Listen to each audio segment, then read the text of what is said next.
And I got nothing to say because that took forever to set up. I'm sorry.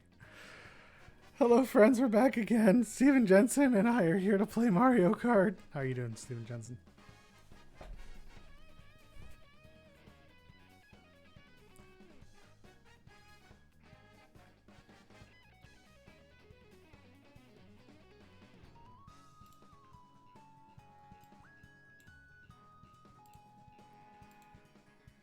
Oh, busy. I've been telling you offline, setting up this new Fightful Overbooked. Go to youtube.com/Fightful Overbooked. I got to change some stuff in Stream Elements too, so that y'all go and subscribe to youtube.com/Fightful Overbooked. Other than that, it's just been a whole lot of hanging out. We got a massive ass snowstorm on Monday, so I've made it a point not to leave the house unless I absolutely had to. And here we are. We're getting to the end of it.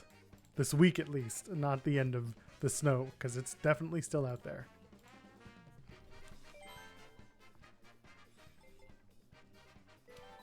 But that's uncommon where you are.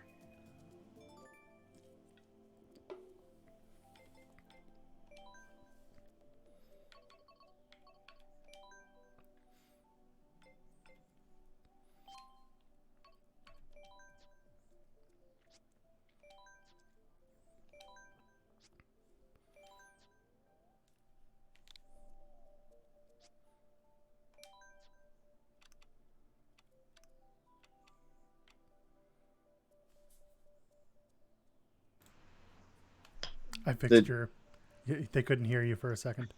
Well, now that you can hear me. Yes, I did. I made it a terminus. Atlanta doesn't know what to do when it snows. That pretty much gets everyone caught up.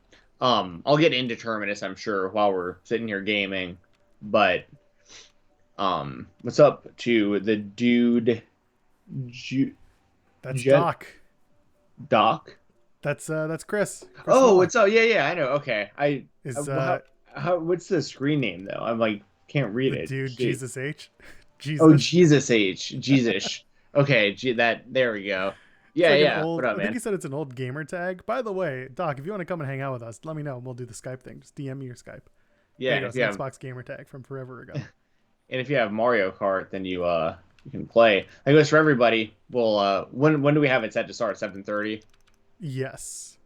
Sweet. 7:30 and it ends at 9, but we usually end earlier because, there's only so much ass kicking we can do. I know the feeling. Except for last week, someone came in here and started beating me. Can't remember who it was, but someone came in here and was playing real well last week. Damn stream snipers. Yeah, the stream snipers. Come in.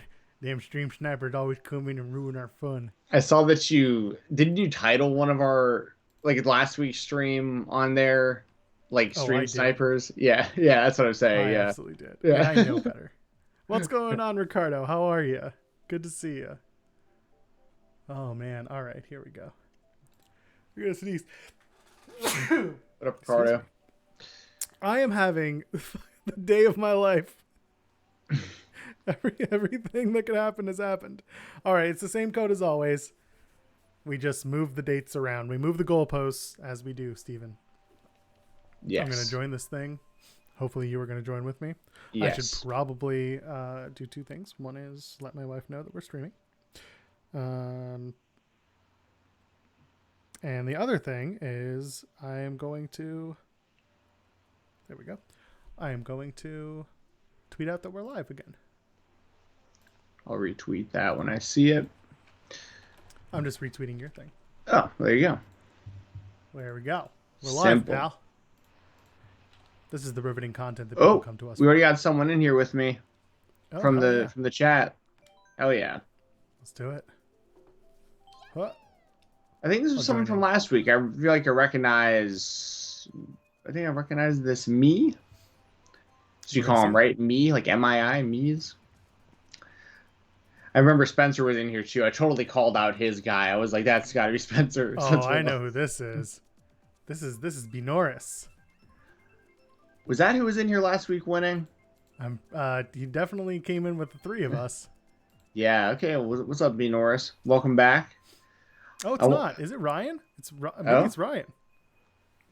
Oh, it's Ryan Sullivan. Hello. Okay. Good deal. Well, now I'm not scared anymore.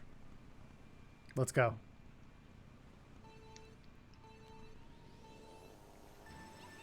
Yeah, let's go. I'm going to win this one.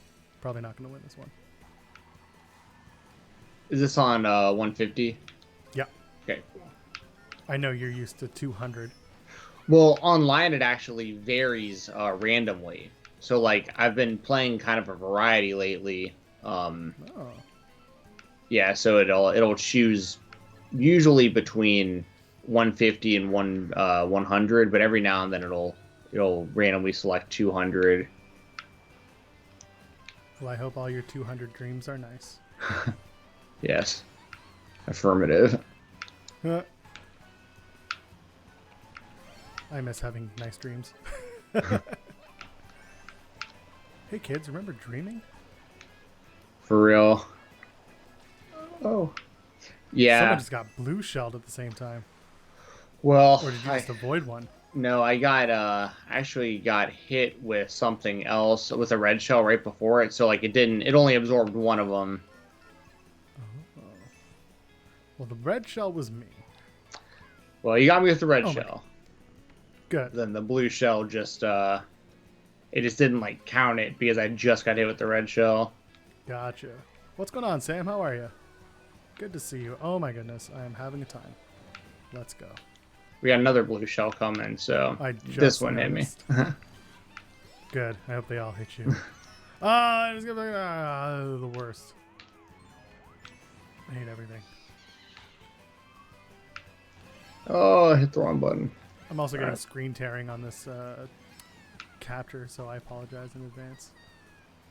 It says seeing it. Screen tearing, like it's like it's like giving you. It's a little off. I thought that was the end of the race, but it's all good. Just hanging out. Good stuff. So are we. I just went in the water. That's how loose I am. I even forgot to start my music, so it's just silence.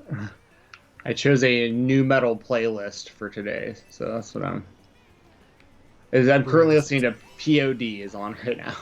Oh my God, is it Youth of the Nation? It is Youth of the Nation.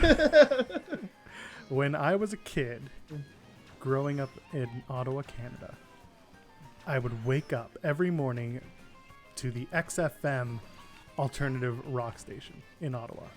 And every morning at 6 a.m. when that station went on the air, that was the song that would open up the airwave day. That's funny. I remember, what was their they had a really big one before this. I'm thinking of Jars of Clay. Oh my God, Sully eked out second and I hate his guts. I'm gonna have to look up POD songs. I remember right away. Oh yeah, Boom, that was a big one. Oh, that was a big one. Alive, that was the one I was thinking of. Yes. That was huge. Yeah.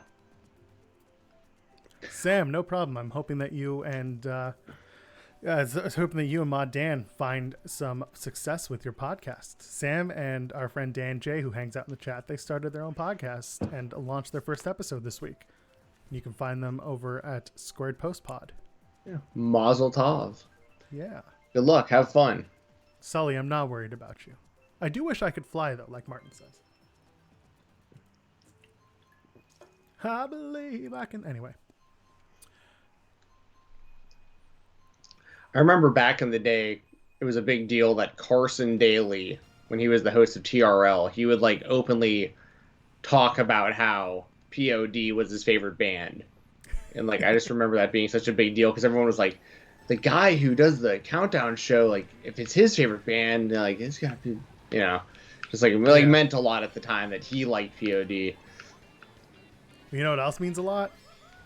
Money. And he was paid handsomely for that endorsement. Oh, I'm sure. Yeah, it's a good point. Do you ever read up about the boy band scandals of the day? Yeah, a little. I know about Lou Pearlman. Not a ton of it, but enough. Well, enough that I know who he is, I guess. Yeah. There was Oh yeah, go ahead. No, I'm saying like that was the major one for sure. Was Lou Pearlman, and there's a few documentaries about the shit that he pulled. Yeah, that's wild. Yeah, because he was involved with like NSYNC and Backstreet Boys. I'm pretty sure. Yes, and then later on with the brother, with Aaron Carter. Aaron Carter, yeah, who gets a bad rap. I know he's a bit crazy, but like I actually am a fan of his as much as I meme about him, like because he's done boxing and stuff. But like, there was something else I was gonna bring up. Those. Oh yeah, I saw Carson Daly on. It was one of the. What was it? Did you ever see? It came out like last year. It was a documentary on Woodstock '99. I heard about it. I haven't watched it yet, but I've been wanting to.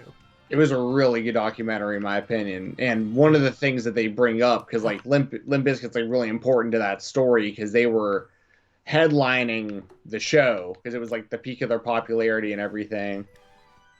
And Carson Daly was like, I have never seen a band with that level of talent blow up that fast ever in my career. Like basically Limp Bizkit like just wasn't musically talented to the level like that, you needed to be back then, but somehow they just blew up. Like it's true. And they were so over. Yeah, 100%. So you can't see this, but I just got a comm error. So you're playing this race all by your lonesome. I guess you're with Sully, but so they're not seeing the results of the race. Well, I won. Don't worry, guys. I did it. There you go. Let me know when you're actually done with that tournament or with that match. Yeah, it just ended. That sucked. I'm sorry, fans. Supersonic, how you doing? It's good to see you. Try and get in here again. The world is not working for me today, Steven. Yeah, it's a bunch of bad luck. And now it's just me in this gimmick. Oh, it's just you. Now it's just me. So we got to bounce out of ours. Yep. All right. Oh man. I just left. Solely. Jump in. Just me. And tomorrow I'm hoping. I mean, not that I have any reason to, like, I don't know what the weather's supposed to look like, but I might go to another indie show tomorrow night, which is called Southeast First. It's run by Action Wrestling. Should be a good show. It's like an hour from me, so I'm thinking about going. I recommend it. Yeah, well, I mean, I'm definitely getting the bug again now that, like, I got to go to AEW, like, last month, and then went to Terminus this past weekend, and now I'm like, all right, there's another good show. And the promoter, shout out to Matt Griffin, he DM'd me and it was like, dude, we would love if you came out here. And like, there's actually a guy that I do podcasts with, Mose, is the commentator for that company, and he has a T-shirt that I want from him too. So I can kill a few birds with one stone by going to this thing. Plus, okay. Dominic Garini's wrestling on it, who's like my brother's favorite indie wrestler. And that's right. So my brother's like actually interested in going. So I'm like, yeah, like you'll actually get to meet your hero at this show, basically. Like, Sully and I are in this room. You're not. Oh, I bounced out of it. All right, let me. Okay, I'm bouncing out again. Sorry, Sully, and then just rejoin it. No, Sully's saying he had to turn down going to GCW because it's Sunday and you have work on Monday. Dude, quit your job, bro. Quit your job. Can't believe you. You're not a real wrestling fan. Oh, real wrestling fans have quit their jobs for this because they love it. It's just me again. What the hell? I'm joining right now. Okay, let me. I hope that I come. Yeah. I've got you. Wait for Sully also. Searching for players. Yeah. Sully, get in here. Yeah, speaking of GCW, I'll be doing the post show with Reg on Sunday night. So if y'all want to come hang out and watch the review right after the show, that'll be on the Fightful YouTube channel. I'll be there on Saturday too for UFC 270. Got 2 title fights. So back-to-back Fightful nights for me this weekend. Plus potentially going to the indie show tomorrow. So like could be a pretty fun 3-day weekend. So you're just living on the YouTube channel. You're just gonna set up shop. You're gonna get yourself a nice sleeping bag. Mm-hmm. You're gonna make a nice fort, and you're gonna sleep on the Fightful YouTube for 2 nights. Yeah, and then potential announcement coming at some point soon. Yes, about I know some that stuff. announcement, and I'm excited for y'all. Yeah, I'll let that come out however it's supposed to come out. But but yeah, I'm looking forward to a lot of stuff we got going on right now. It's a busy time of year. I told Sully in the chat, join us in the next one. Yes, because me and Joel, we did wind up in the same one this time, so you should be with us. I think if you get out and get back in. Yeah, he said I just joined, so I should be in the next one. That's good. Okay, cool, perfect. Screw you, Tanuki. Suck it.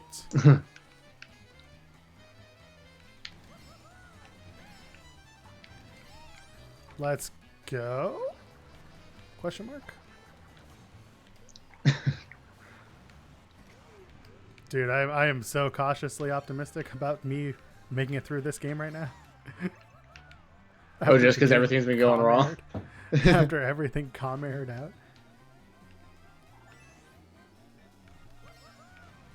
There we go. Okay, let's go. 2, 3, 4. Oh, you got some fun coming your way. Blue shell on the way. Yep, you got me. Nice. It's not mine, so it's all good. Oh, someone got me. Oh, just got shrunk. But Foo Fighters came on, so I guess I'm okay. Someone's got a bullet bill going. Who is this jerk? Whoever it is.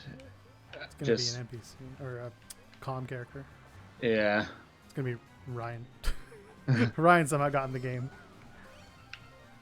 NPC. I love that term. Like for like real life things. I call people NPCs all the time when I'm like out in like the real world at like Walmart or something, and someone just kind of like, you know, like sometimes I'll see things that I feel like I'm in a simulation. I'd be like, that's an NPC. Like, ain't no way this person believes or says this shit in real life. Well, it's just, or I'll see someone like kind of do the same thing like 2 or 3 times in front of me, and I'll be like, that's just like in a video game when like, you know, there's like the character there that you have to like talk to, and they're just kind of walking back and forth until you talk to them. Yeah.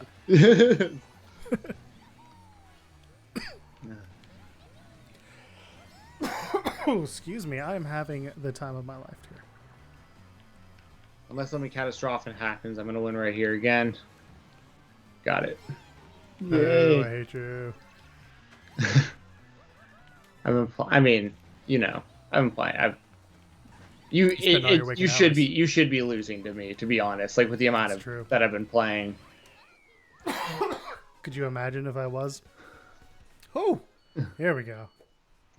I mean, I expect to like lose occasionally in this. Like, I'm not gonna like, I'm not like ignorant enough to think I'm like unbeatable or anything like that. Obviously, last week that dude came in here and was like smoking all of us. That was my favorite. But like in comparison to like, it'd be like me picking up Mario Odyssey right now, first time. I wouldn't know. You know what I mean? Like, you would know where everything was. You know the controls and like the mechanics. I mean, obviously it's a little different because you do play this game, but like, I mean.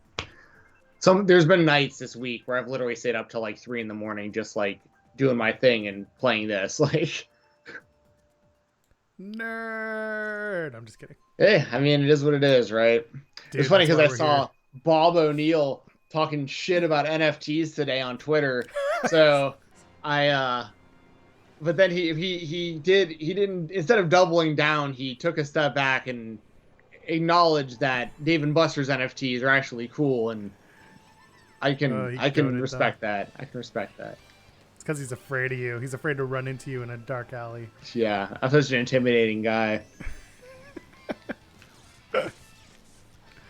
So you made it to Terminus. You got to hang out with the Grapsity boys, or at least 2/3 of them. Yeah. And the show itself was looking like it was a blast to attend live. What else? Like, what was a standout moment? Did you see or do or run into anyone else that was really neat?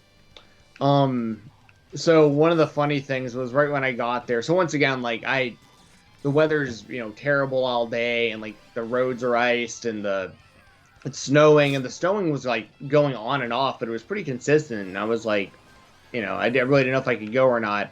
I make the decision. I'm like, all right, I'm going to this thing. The weather isn't bad enough to prevent me from going. So Right. I drive. It's about a half-hour drive, and I was driving through pretty heavy snow, honestly. So it was kind of like being almost like a thunderstorm. And I'm like, all right, it's gonna be worth it, because like when I get there, like it's gonna be totally worth it to go. So I show up there, and I get to the door, and it's freezing outside. There's like a line of people, and I tell the dude at the door, I'm like, hey man, Baron Black said he put me on the, or I was told that Baron Black put me on the list to get in tonight, and the guy was like, oh well, like they didn't give us any lists, and I was like, oh, and then I was like, well, like Sean Ross Sapp sent me from Fightful, and then he was like, oh, he like put two and two together. He was like, oh yeah, dude, come on. He like gave me a like right like out of nowhere. He's like, gives me a wristband. He's like, oh yeah, the dudes from Rhapsody are up front, and like he like pointed me to him, and I was like, oh hell yeah, that's what's up. Like, Oh, that's good. appreciate it, man. And then I got to meet Baron Black after the show, and I was like, hey man, thanks for putting me on the list for tonight. And he was like, dude, Oops. I forgot to give them the list. And I was like, it was all good. Like I literally I said I was with Fightful, and they let me in.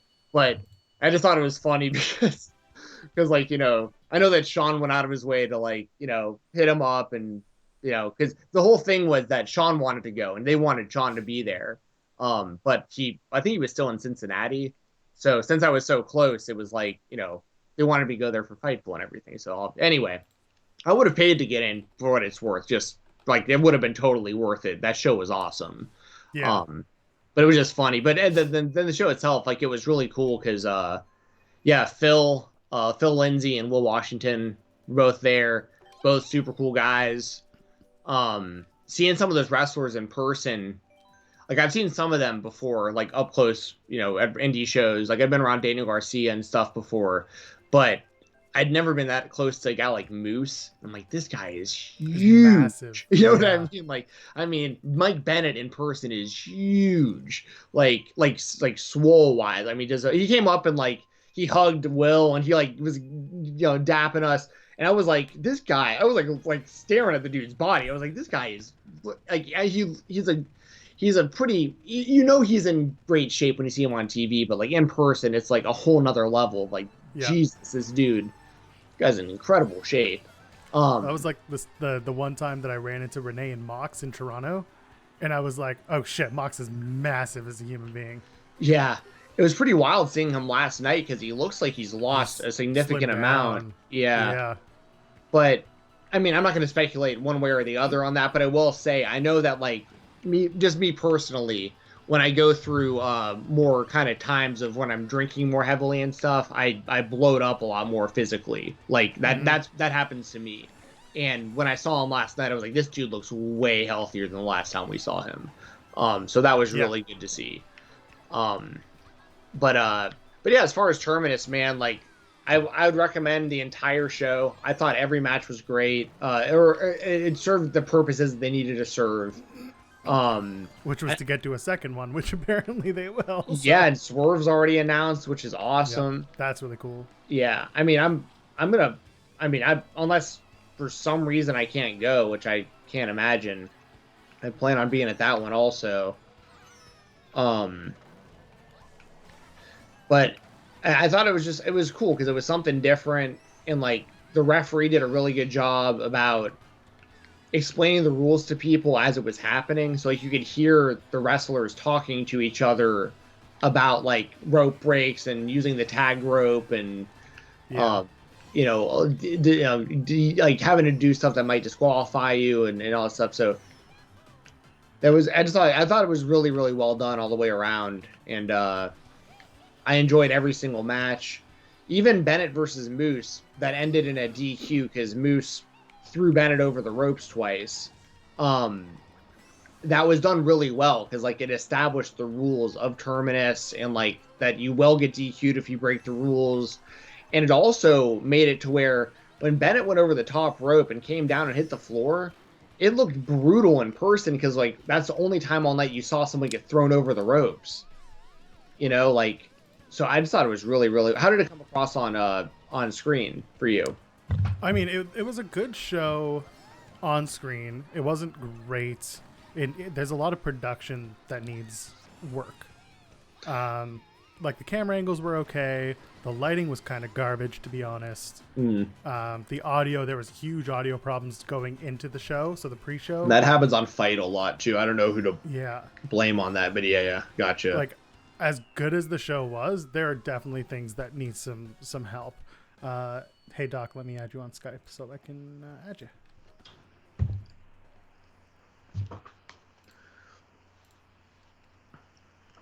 Where are you? We got someone else in the game now too. Oh hell yeah! Who is it? If you're in the chat, let us know who is rocking the red sunglasses. Because we know Sully's. What do they call her now? Big Time Becky. Big Time Bex. Big Time Bex. They can't use the man anymore, can they? No, they can. I think it was just a question of like her character changing. Well, I'm almost positive Ric Flair was like willing to sue over that if he didn't. I'm also positive that Ric Flair loves to talk out of his ass at any opportunity he has. But he actually does have that trademark. So like, anyways. Doc, why does it say you're unavailable? Excuse me, I am having weird coughing issues. Oh, Doc, now you're here. What's going on, guys? Yo, what up, man? What's going on, guys? Yo, what up, man? I figured I'd hop in, see what was happening. Who's winning? Oh, it's always Jensen. Yeah, it's usually me, but there is someone who just jumped in here as a Waluigi who just got me with something, so now I'm a little bit behind. Oh, here we go. Competition night. Yeah. I mean, I could use it, man. Jeez, every week it's just me just lapping everybody. God, it's awful. I hate it here. But I'm in third right now. This is getting a little concerning. I gotta be honest, it amazes me with Mario Kart how I didn't play a single Mario Kart game from Mario Kart 64 all the way until this most recent one, and I played with a friend, and it felt like riding a bike. Like the controls were just as intuitive, and all of the same exact skills that I had picked up like just came flowing back. It was amazing. I have to get a Switch. Like there's too many Nintendo games that I would love to revisit. Yeah, there's a lot of really cool stuff with the Switch too, with like the retro games you can play, the Nintendo and Super Nintendo ones. Oh, excuse me. Honestly, that's probably what I would get it for in the beginning, just because I'm one of those people who like never actually beat Mario Brothers 1. Oh, dude. Like I'd love to go back and actually do that, and not with walkthroughs or anything like that. Like I just want to play the game. I did that with Donkey Kong, the original, the Super Nintendo version, just like the other week, because I didn't beat it when I was a kid, but I played it, and I did the same thing, just like played all the way through it, and I felt so rewarded when I beat that game. Yeah. When they re-released Perfect Dark on like the Xbox a year or two ago, I went back and played that, and like I got to a certain point and realized I'm like, oh, I never beat this game on the 64. Right. I have no idea what's happening right now. Yeah, so Waluigi jumped in here and smoked everybody. So who was that in the chat? Who is this mystery person who? Anyways, let it be known. Good game. Out yourself, coward. But yeah, the Switch has been totally worth it. I think since I got it about a year and a half or so ago, and this was the first game I got for it, and I still play this like all the time. And then they have a lot of I don't know if you've seen the Mario Kart live circuit game, like the home circuit, Chris. Yeah, is that the one with like the AR stuff where it's driving around and you can see the little tracks on your camera? Yeah, exactly. Yeah. It's like a little toy. It's like a remote control car with a camera on it, and I got that for like over the holidays. Someone gifted me that, and like, it's kind of a pain in the ass to like set up and break down and all that stuff. You gotta have space to do it, but the technology is incredible. Like you can just tell that this is just the beginning of them making a lot of different kind of games that you can do that kind of stuff with. It's like it's a really cool kind of sample for what I think is like kind of the future of what video games will become. I could see that being adapted into other racing games too, just because the technology is already there. So like, release a bunch of little remote control Forza style cars and, adapt that or something. But yeah, I really think it's cool, the different types of peripherals people have now, because like, back in the day it was controller and or joystick and that was it. Yeah, for sure. I mean, that's all you need. This home circuit game will even, like, it takes the elements into account. So like if there's like ice on the course, the actual remote control car will like start sliding on your floor, like uncontrollably. That's cool. Yeah, it's wild. But then there's also, like me and Joel talk about it a lot off stream, but I messed that up. But like my favorite game ever is Mario or Legend of Zelda: Ocarina of Time on the 64. But I never have like committed myself to playing the newer ones, kind of like what you were saying with, the older games and stuff. And there's like still so many games that I could play right now, even having the system for years, that have been out for years, and like they'd be brand new to me right now, Yeah, I'm not the biggest gamer. Like if I find a game that I like, I play the shit out of it, but I don't buy like a game a week or a game a month like some people do. Same here. Yeah, I'm in the same boat. I get a few of them. Like I'm really looking forward to the AEW game whenever that comes out. But I'll have to get that. I'm definitely gonna check that out. I'm gonna try and use my nefarious Bleacher Report connections to get a free copy if I can. I doubt that's gonna work though. Hey, worth a try. Like I don't think that would be on the Switch though, so that'll probably be like I'll probably get that on the Xbox One. Yeah. I saw that 2K put out the WWE 22, like more info on that, I guess, today, because I saw people tweeting about it. And I did see a commercial for it, but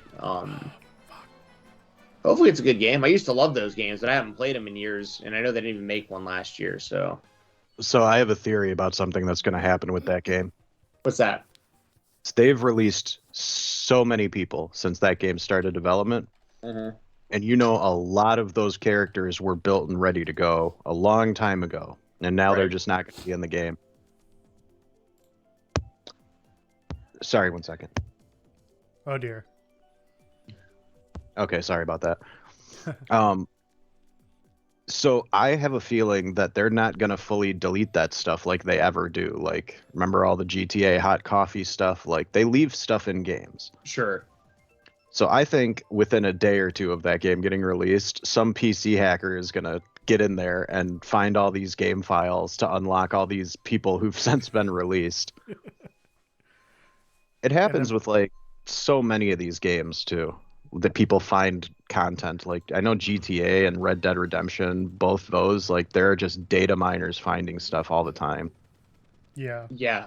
Oh yeah. We talked about it a little bit last week, actually, me and Joel, with the original on the Mario or Super Mario 64. Super Mario 64. Yeah, just like last year, people got the coding info to find out that Luigi was in the game originally. Like there's a way to like use the coding that they just discovered like 30 years later. Like it's crazy. Yeah, I think I even saw a thing where that game has never been like 100% completable without hacks. Because there's 64? because there's a missing coin or something in some level. No, you can get 120 stars.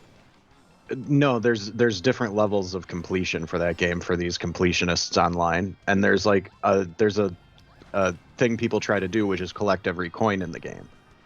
Oh, I don't Oh, do the 80%. I think I know. I think I know what you're talking about. Some guy like figured out how to clip through this hill and get this impossible coin.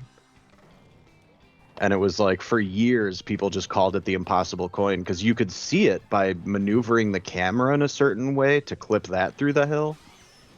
But people could never find it. It's just crazy how years later we're still finding out information about these games that we all grew up with. I know for a while in the game there was a whole thing with an invisible star, or a star that's visible but unattainable. And I think that was in Cool Mountain on the Penguin race. Yeah. And I think somebody finally figured out how to get that too. No, you couldn't get it because it was written into the game, but it was not a... couldn't get it. They mod that stuff. That's what I'm saying. Like, a lot of people can't do this stuff without hacks because some of these old games were released with like slight problems. Right. You know, they didn't have day one patches back then. You had to release it perfect or the game was flawed forever. Yeah, you wouldn't go online and just fix it up. God bless gaming from the 60s. The 60s, I mean. I remember that was the entire purpose of the expansion pack for the 64 was that they needed to release Donkey Kong 64, and there was some sort of unfixable bug in the game itself. So they were like, well, we're just going to have to package this expansion pack in with the game, and that's going to fix... It was easier for them to do that than, like, redo the game in that amount of time. So, yeah it's kind of crazy. And then there's only a few games that needed that, but that was one of them. Perfect Dark might have been one of those that needed the expansion pack. Some of like the later ones before the, like, right at the end of the N64 life cycle needed it, but... Yeah. Perfect Dark, I loved that game so much. Like, that game basically took all the stuff that was awesome from GoldenEye and improved on it, and a lot of people slept on that game. True. Yeah, it just came out so late in the N64. I think that was a big part of the problem, was like people were starting to move on to like PS2 and GameCube and all that stuff. I know that happened with me with Mario RPG on the Super Nintendo. We talked about that the other week too. Like, I wanted to get into that game, and then the N64 came out, and I just like never looked back after that. But there's like some really good games that I missed kind of in the overlap. What's going on, Kayaka guy? How you doing? Hello, I feel like nowadays with the way that they come out with games for multiple consoles at a time, like there's games that are Xbox One and Xbox Series X compatible right now that bridges that gap. So it's really nice because people don't get a system and then immediately stop playing the games that were built for the last one. Yeah, very true. I just wish I could freaking find a PlayStation 5. Like, this is the only time I've actually wanted to go back to PlayStation since the PS2 because of these Spider-Man games. Mm-hmm. Oh, okay. I gotta play those because the original Spider-Man games on the PlayStation 2 were amazing. And I've heard that these are basically just modern day versions of that, just way better. Yeah, I didn't know the PS5 was still... Like, I don't own one. I'm actually like you, where my last PlayStation that I've owned was the PS2, and I wound up going Xbox after that. But I do remember the that Spider-Man game for the PS2 was incredible because it was like a sandbox type game, like, free roaming. And the web slinging around the city was incredibly. Yeah, that was really cool. Like, it felt really perfect. Like, that game, the way it controlled, you felt like you had so much control over this character that's like zipping around in the sky, not connected to anything. It was amazing. I really want to play these new ones. Like the Miles Morales one, all I've heard is really good stuff about that. I haven't played it. I used to play Fortnite a lot, and I haven't played it in like over a year, but I know that they have some sort of crossover now with Spider-Man that they're doing, some sort of co-promotion, and part of it is that you can like web swing around the map, like on like trees and buildings and stuff, and like I've seen some gameplay footage of it, and it looks a lot like that, like the Spider-Man game. It's like, it's really cool how they've done that. But it's for Fortnite, so like, it obviously isn't a Spider-Man game, but they put some of those like web mechanics in it, which is kind of cool. Fortnite and Lego, man. They're the only franchises that can do Marvel and DC, it seems. Yeah, yeah. Just whatever will make them more money, they'll get the license. For real though, some of those Lego games are super fun. I've heard they're really fun. The Lego like Marvel games and the Lego DC games, yeah, it's like the mechanics get repetitive and old, and the puzzles are very simple because they're designed to be played by kids. But like, it is fun to zip around the city that they've built as Iron Man or swing around as Spider-Man, and they have like 150 to 200 characters in every one of these games. I played one of them for the Xbox One. I can't remember which one it was, but it was a Marvel game. It was like it was a Lego Marvel game, and it was a lot of fun. It was kind of like GTA. Like you'd like run around and like you could like get in cars and drive around. Yeah. And I had no idea that's what it was. I just like got it randomly one day because I was looking for a new game to play, and it was like pretty cheap at the time, and I was like, give this a shot. It looks like fun. I was like, this is actually a really good game.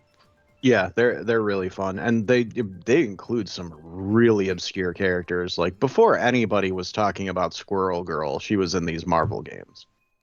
Right. Squirrel Girl. Squirrel, that's a great name. They were gonna do a live action TV show with Squirrel Girl, and they didn't.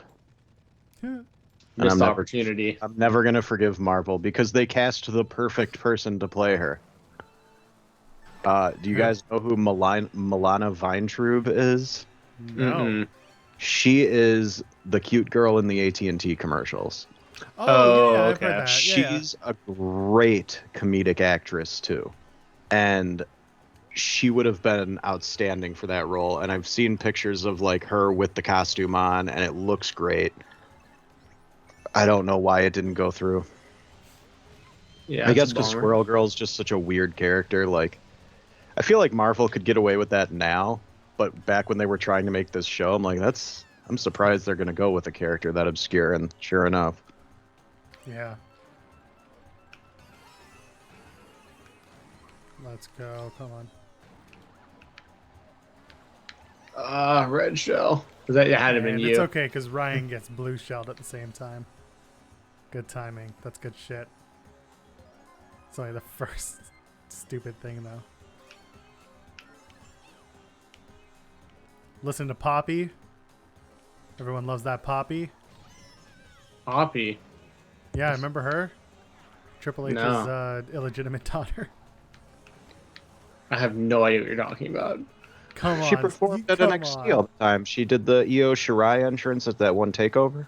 Yeah, okay. You know Poppy. Come on. No, that literally would be it, though, I think, for me. Like the Io Shirai entrance, which I don't really remember. I remember someone doing her entrance, but... Killing me. Sorry. How dare you? Is she like, dude, I mean, to be fair, I don't know who Bad Bunny was before, like, the WWE stuff either. I'm super, super out of the loop when it comes to, like, all this stuff. Yeah. That was my favorite shit. People were dorks.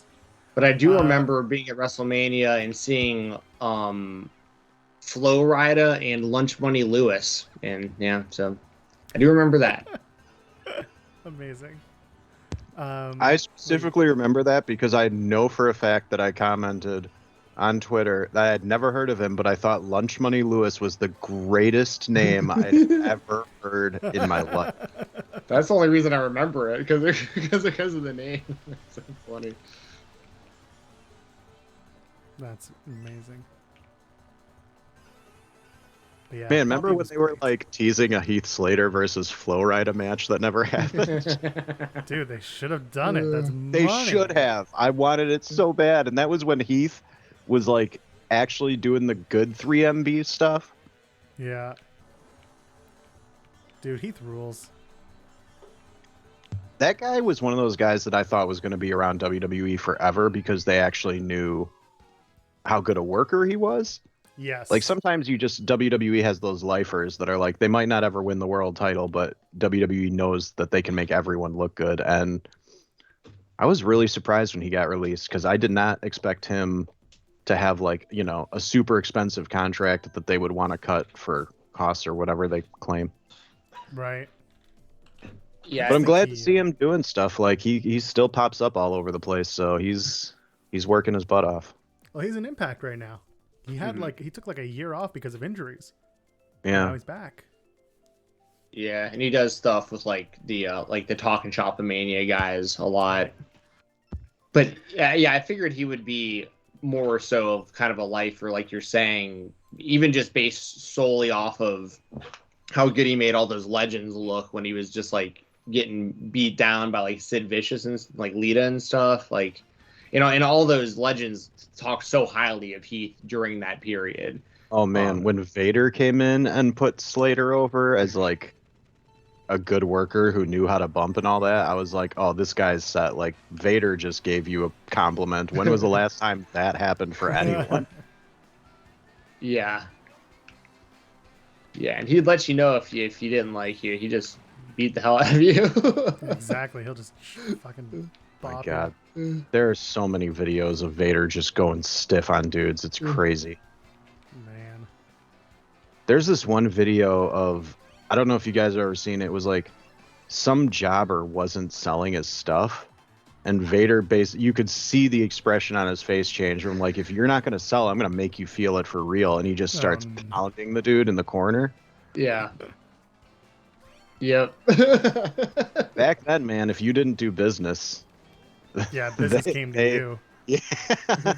It was nuts. It was a wild west in pro wrestling back in the day, man. It was crazy. Totally.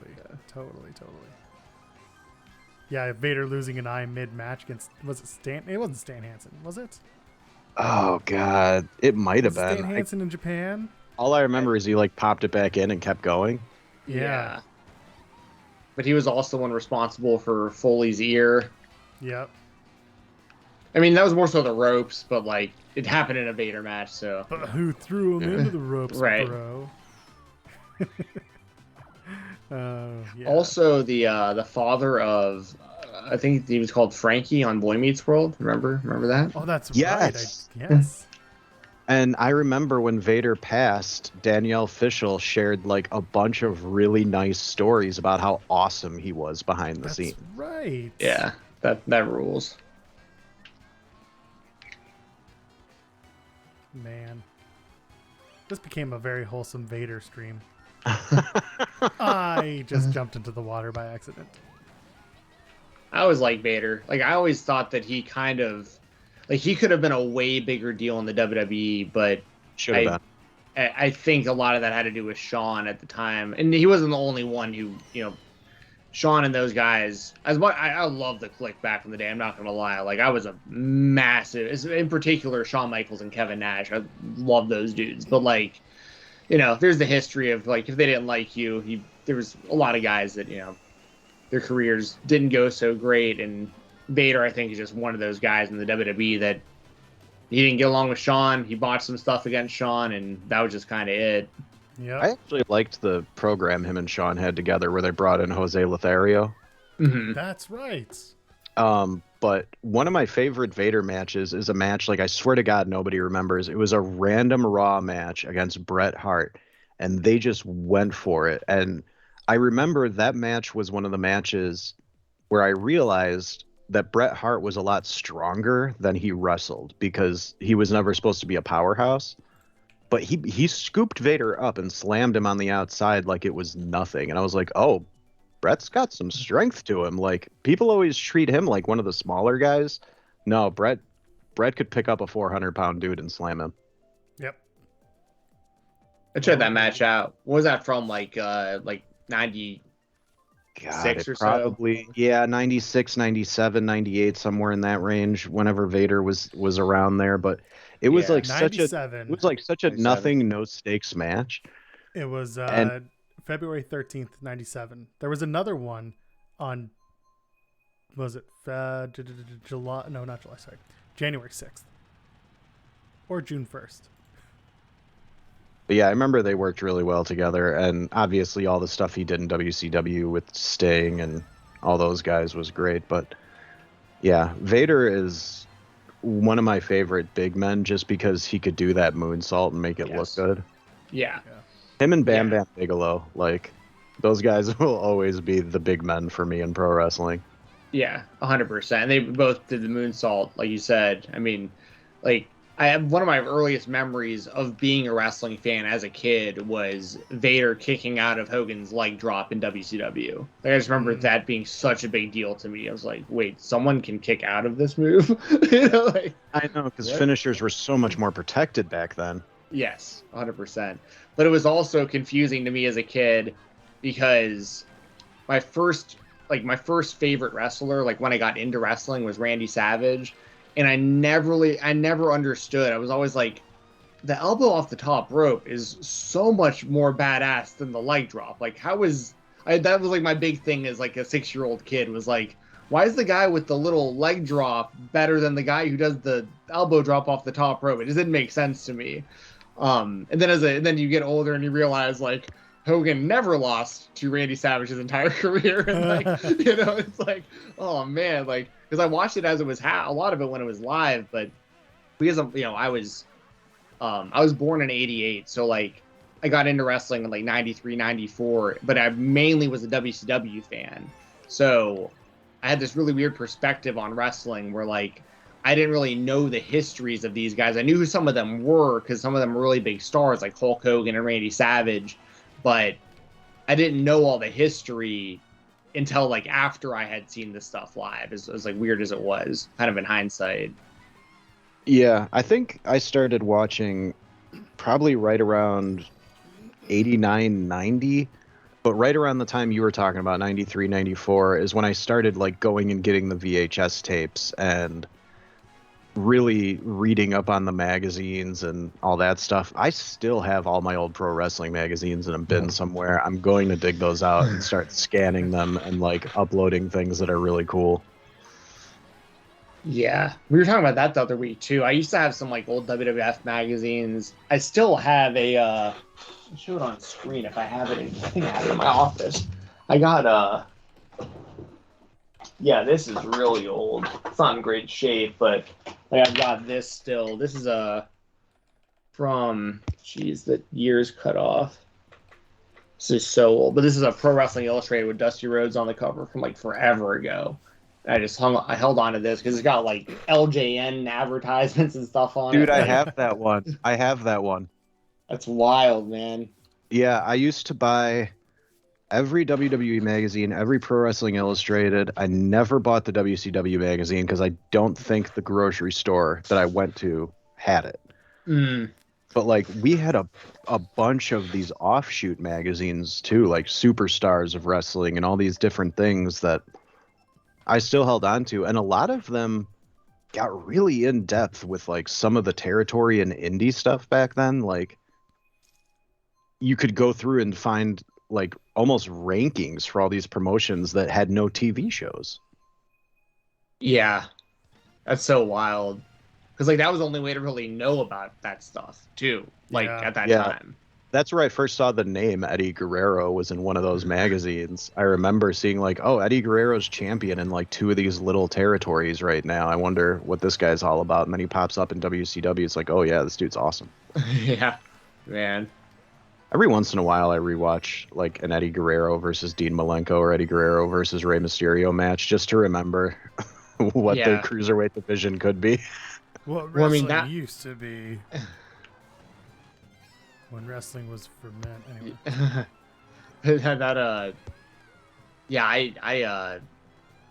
Because I was really big on WCW because I grew up in Atlanta, so like we had WCW everything around, and I mean I've talked about it on the stream all the time, but like I went to high school with Cody Rhodes, like so like it was like when Dusty was around, and like because Dusty would come to our wrestling matches, like the Steiner brothers would be at our wrestling matches, and like Lex Luger and Sting would be like you just like saw WCW wrestlers like the supermarket and stuff sometimes, like because everyone was living here when they were based out of here, or not everyone, but a lot of the big stars, or at the very least if you were traveling in Hartsfield International Airport, that's when I met like the first wrestler I ever met was Kevin Nash, and that was in the Atlanta airport, and like you would always see wrestlers at the Atlanta airport if you were traveling and stuff.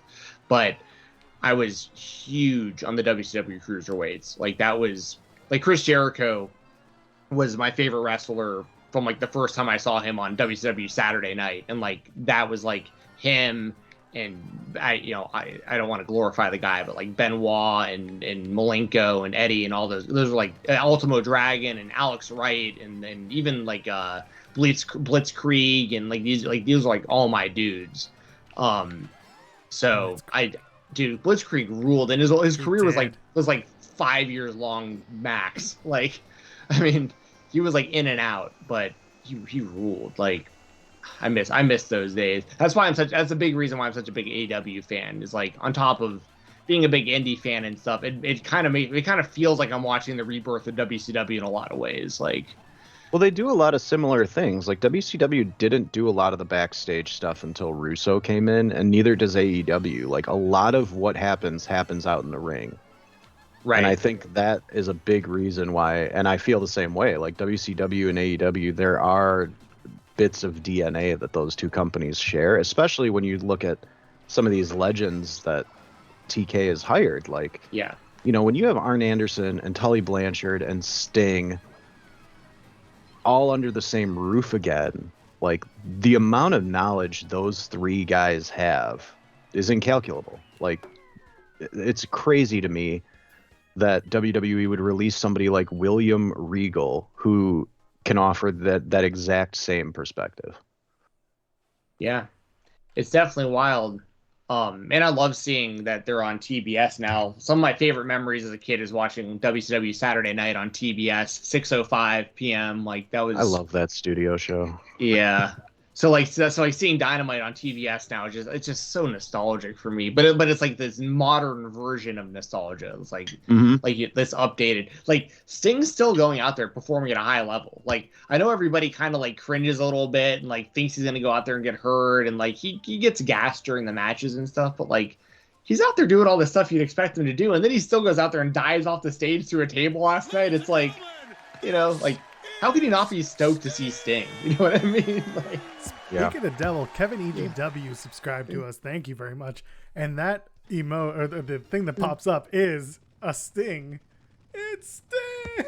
Perfect timing. Was that fake Sting in that GIF? No, it was Sting in a it's real Sting, but he's wearing fake the Sting mask. Yes, okay. I was going to say, I only saw it for a split second. I was like, that's not the real Sting. it was like the back when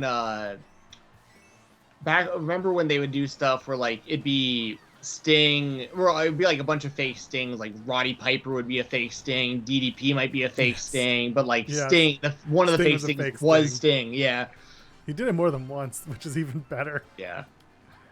Oh man. That was, a lot of people were talking about Starrcade 97 last night because it got brought up in that promo last night.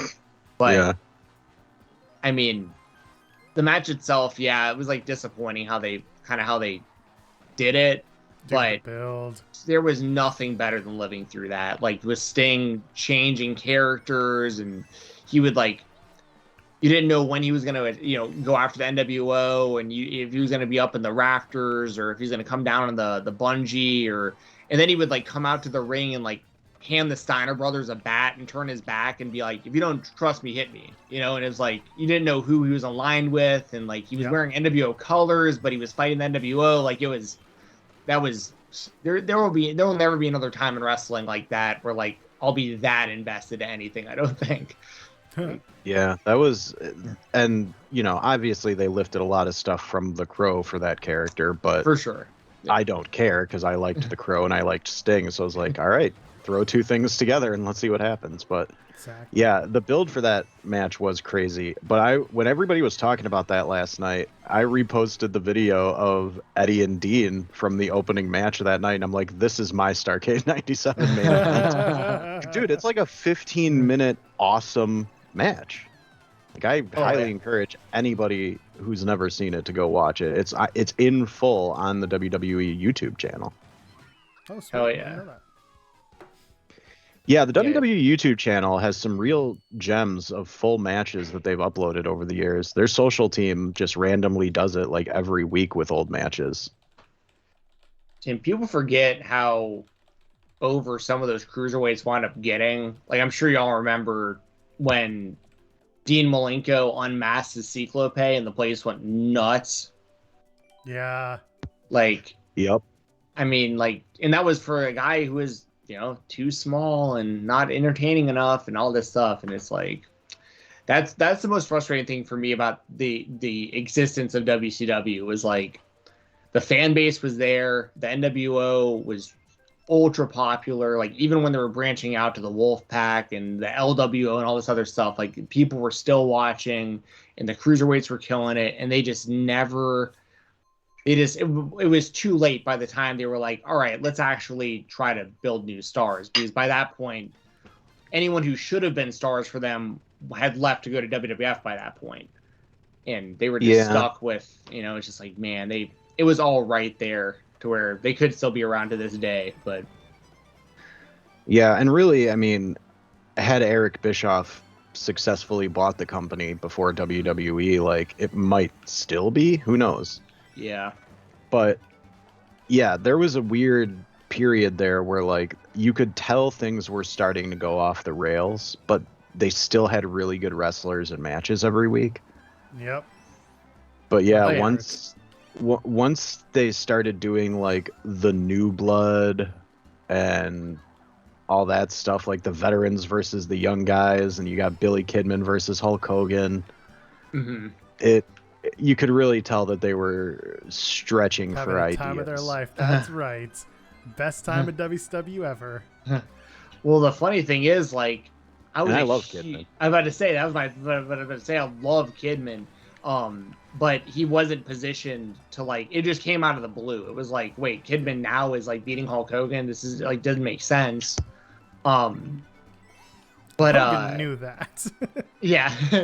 He wasn't pushing new talent. He was just doing whatever to make himself look good. Yeah. That was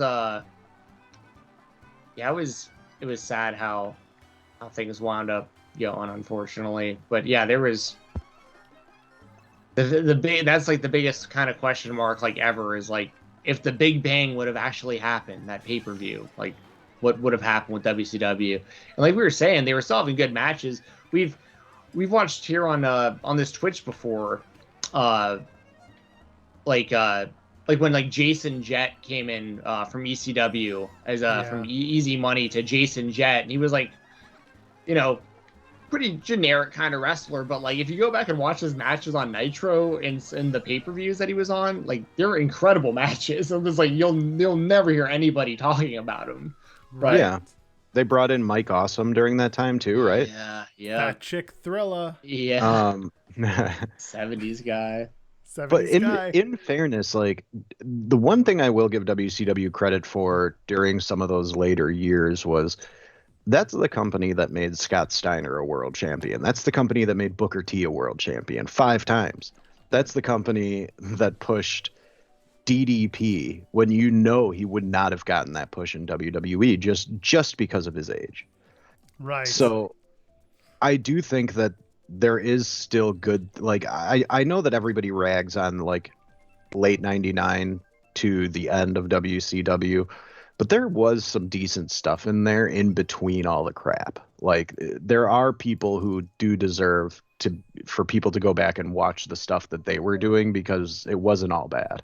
Yeah. I'd recommend people go back and watch, like the titles were worthless, but like go back and 100%. Watch any of the Cruiserweight Tag Team title matches or that tournament. Like those matches all ruled. Yeah, and you'll get to see Ray without a mask for no reason. And that was one of my favorite theme songs in wrestling history. That Filthy Animals theme song was awesome. Like, dude. Pro wrestling theme songs were earworms back then. Like you knew them just because they were pretty simple, and you couldn't get them out of your head. Like I still hear Owen Hart's theme song sometimes. Yeah, for sure. I was actually just when I was driving around earlier, I have like one of the WWF The Musics downloaded onto my phone, and it just which one? Right, I can't remember. It might be like a compilation of like a few of them. I can't remember. I got it through like iTunes years ago, but it was. Oh, okay. But I was like at like a red light today with like my volume all the way up and like not really thinking about it and just like, if you smell, What the rock is cooking. And I like left it on. I was like, I'm just gonna sit here and vibe to this at this red light. This was awesome. But yeah, those teams. It was funny because WCW, because of the way that they would just like rip off real songs, like Nirvana songs and all that stuff, Pearl Jam and whatnot. I thought when I was a kid, I thought that like "Smells Like Teen Spirit" was knocking off Diamond Dallas Page. Oh my god, Yeah. so did I. So did I. I'm like, Nirvana sampled DDP? Yeah, exactly. So did I. Oh my god, that's hilarious. But Like, yeah, they really had some good stuff. Like Dude, "Come we As were You such Are" dorks was having this conversation. I love it. like "Come As You Are" was Raven's theme song. Yep. Jericho Even had Flow was Flow. Jericho's. Yeah, and I knew these all as their songs and not like Pearl Jam and Nirvana. Oh, one of their guys towards the end of like 98, 99, I was convinced WCW just lifted the guitar part off an Offspring song. I wonder who you're talking about. I don't know. It wasn't anybody big. It was probably Horace Hogan or somebody like that. Somebody Van nobody remembers. Hammer. Yeah, but it was like you could hear it, it was like the same exact riff of one of Offspring's big hits back then. Not Pretty Fly for a White Guy, but one of the Probably other ones. Self-Esteem, I feel like might have been. Yeah. That was really big around that time. I've actually said this before. More pro wrestlers should use Offspring songs for entrance music because seriously, like if you go listen to them, they perfectly line up with the way a superstar would come out, pose, walk to the ring. There's a lot of good ones. That's a good point. Oh my god. God gamer moment right there. No, Ryan, I got you. I boomed you so hard at the end. And you know what I did? I launched a red shell as I jumped the curb at the end and just raced past you as you got hit by that shell. God gamer moment. Sorry, took that. I love how there's like this mini feud going on behind me as I'm like finishing races. Y'all are like fighting for second place. Oh god, I boomed him so good. Do you guys ever race with just like a bunch of other randoms? Yes, people come in and just see the tournament code and go for it. Yep. And it's always people who have like No. I don't mean people from your chat. I mean people like. Is there a way for people to join this who are just like matchmaking in Nintendo? People can literally either with the see the tournament code and just go for it. And But I think but like we could. I guess we could make it open like to where you wouldn't need a tournament code and just play like all like when I'm off stream. I play just online against random people. Yeah. In our solo, yes, you did beat me. I think it was like 1 or 2 ago. You did, so got me. Oh man, I'm just taking that dub right there. I don't care if it was second. Moral victories. Exactly. I just launched you with that green shell. Yeah. My power. Ryan went past me. Go back to third. Oh, in the fire. Into the fire. How about the NWA is awful. Anyway. I tried to get into power and I just I get it. I get what they're going for and I think it's great for the fans that like that aesthetic, but it's just it feels too outdated for me. I hear you. When somebody tells me like, oh, this match is must see, like a couple of the Thunder Rosa things when she was still their champion, people were like, go out of your way to see this, so I would. But other than that, yeah. And listen, Trevor Murdoch, his real last name is Mueller. We're not related, but I want to support that guy. So I do go out of my way to see his matches sometimes. Yeah. Got to support the champion. Come on. It's kind of like me with this Jensen dude that I'm seeing on NXT now. I was like, doesn't seem very good, but I'm like, dude, you got to represent my name. I've never seen somebody with my name in wrestling before, and like, you've got it. So like, you got to represent out there, man. Yeah. So you got to not suck, please. Yeah, please don't suck. Just don't suck. I know it's Bull Buchanan's son also, so it's like, gotta have some sort of confidence of like what's going on out there. It's not that I think the guy's bad. I just haven't seen a lot of him, and what I have seen just seems a bit generic, but. You can say that about pretty much like everything I see on NXT 2.0, so like it's kind of just par for the course. Do you guys remember one of the old WWE games, how like for some reason I think it was Bull Buchanan was overpowered. What, on one of the N64 games? Oops. No, I can't remember what system it would have been on, but I remember there was one game where a random person you would not expect was like almost unbeatable. Like you had to hit your finisher on them like 10 freaking times before they would go down. No, I don't think it was Taz. It was somebody like really random, like Bull Buchanan. Well, I remember. This is probably what you're talking about, but I do remember, kind of speaking of stuff getting pulled out of games from earlier. I remember on the N64, on No Mercy, that when Big Show got sent back down to OVW, they took him out of the game, and they like they transferred all of like what was supposed to be Big Show and like all like the WrestleMania modes and all that stuff, all just went to Stevie Richards for some reason.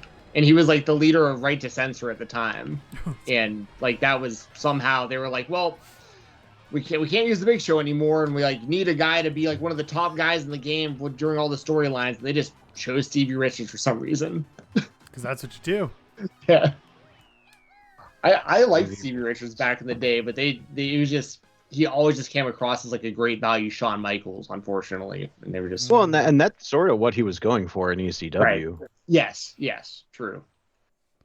Like, what didn't he call his finisher just like the super duper kick or something like that?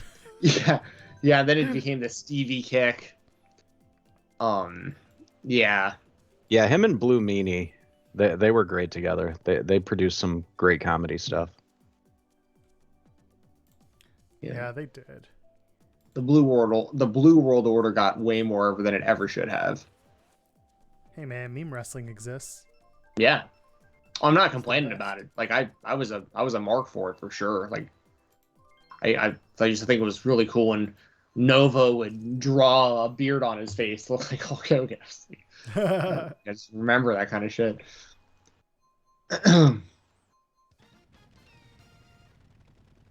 Oh, the wrong song came on. Oh well. All right, so I got an idea here, guys. What's that? Let's do a little wrestling trivia game between the two of you. We'll put a little we'll put some stakes on the line too. One of you will have to say something about the other on Twitter when this is all over. Okay, I'm gonna preface this though. If it was related to the WWE over the last like 2 or 3 years, like Joel's gonna get me on that for sure. So yeah, no idea. We'll go back. We'll do some random. I got a couple of pages open here. We'll do some random stuff like that. I doubt either of you will know, frankly. It's gonna be like 70s NWA. Like, hold on. Let's figure out the stakes though. What does the loser have to say about the winner? Oh Christ, I have no idea. Yeah, I don't know. It's got to be something funny that you wouldn't normally post, like I'm very attracted to blah blah blah. I'll go over great with. Or like if Steven wins, if Joel wins, Steven will have to say like Joel is the smartest man I know, or something along those lines. Oh, is that why all those people said those things that one time? They lost the bet. That makes a lot of sense, actually. Come and think about it. I'm trying to think. What would be a good...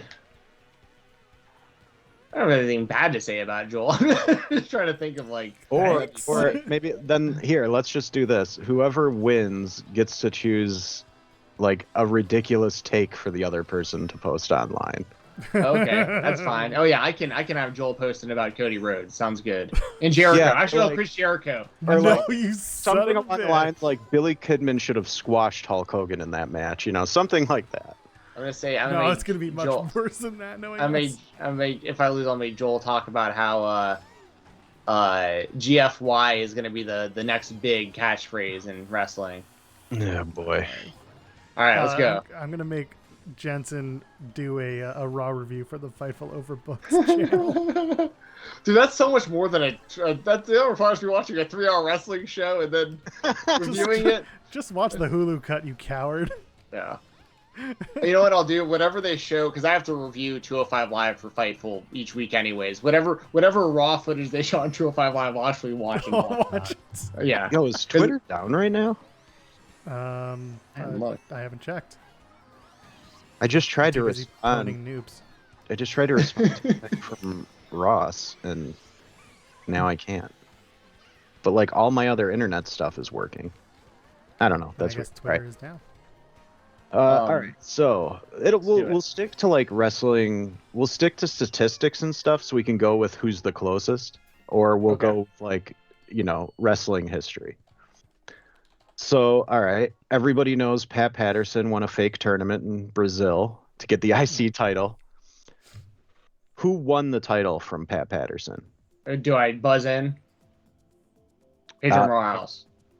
Yeah, it's Pedro. You are incorrect. Oh. I guess nobody gets that point because you both said. No, we both said Pedro. Yeah. It was Ken Patera. Oh, okay. Oh. And then Pedro won it from him. Okay, so I was pretty close. Okay, I'll run off the dome. That's not too bad. All right, let's go. We got next.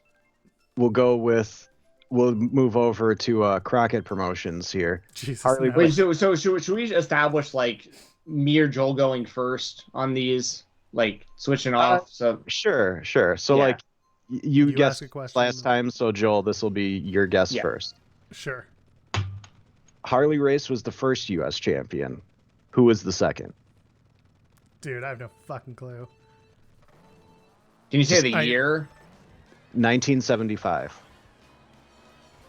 Dude, couldn't tell you. Could not tell you. Somewhere Jeff Hawkins is yelling at his screen with the answer. I'm not even having. Nobody post in chat if you know. For 1975, yeah, that's. So neither of you have a guess? Harley or Dusty Rhodes.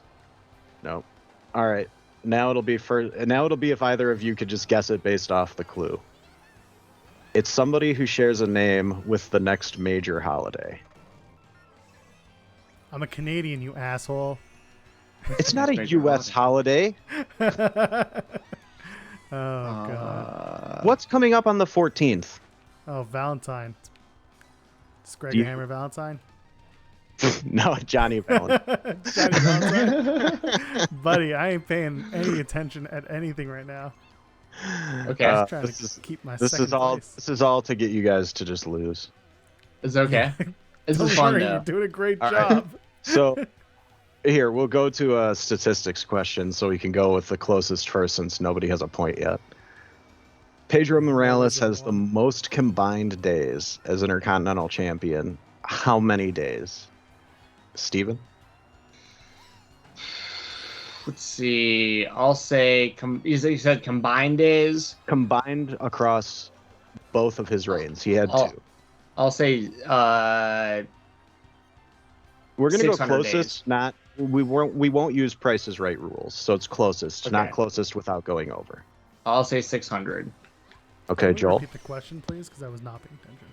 How many days did Pedro Morales hold the IC title? He's held it more combined days across 2 reigns than anybody else in WWE history. How many days?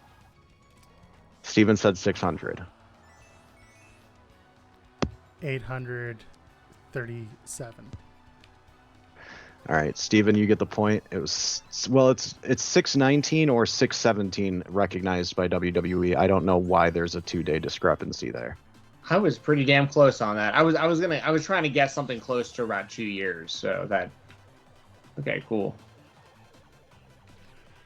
1 point for me. You're one step closer, Joel, to have to say something nice about Chris Jericho on Twitter. Let's go. Oh, the stakes are high now. All right, here, since I have the U.S. title page open as well, this record goes to Lex Luger. Across 5 reigns, he's held it more days than anybody else. We'll start with you, Joel. How many days? For Lex Luger to hold the U.S. championship? Mm-hmm. 422. Say the question one more time. What, he won the title 5 times. How many combined days did he hold the title? Oh, but Morales was the top, right, in the last question. So yeah, for the U.S. title. Okay. Oh yeah, I gotcha. I'll say. I don't know. Joel said 422. I'll say. I'll go with 600 again for that one, just to stay consistent. All right, my browser just decided to minimize on me. All right, so Joel, what did you say? 422. And Steven, what'd you say? I went with 600 again. All right. I mean, you're technically closer, but you're way off. It's 950. Jesus Christ. Wow. Who is the only other person to hold it 5 times? The WCW US title? Sorry, there's more than one person who's held it 5 times. Never mind. If we're counting WWE and WCW, yeah, there's a bunch of them on here with 5. So are we counting WWE or just WCW? And it won't let me differentiate between the two, but that question doesn't apply since there's a bunch here. All right, so let me find something else good here.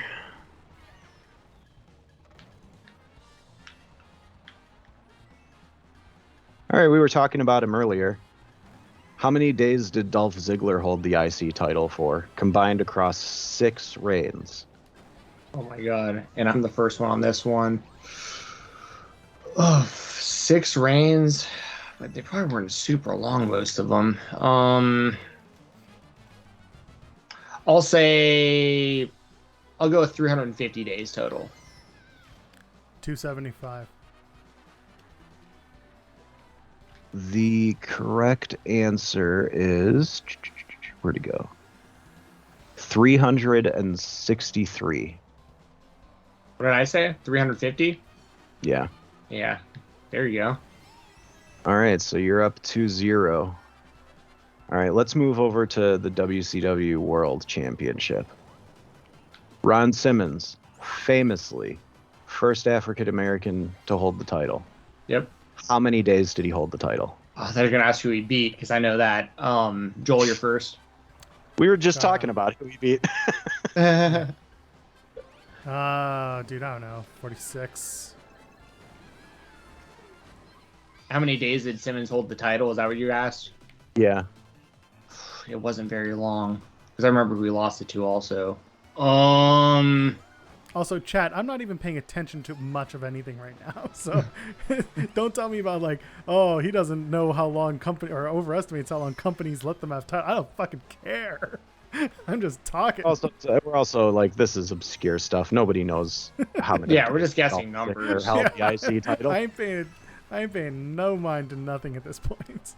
Because I remember he beat Vader for the title. I do remember that. Yes. Yeah, I don't know. What did you say, Joel? 46? 46. I don't think that's probably too far off. I'll go with like 70 days. 150. Yeah, so I was a little bit closer.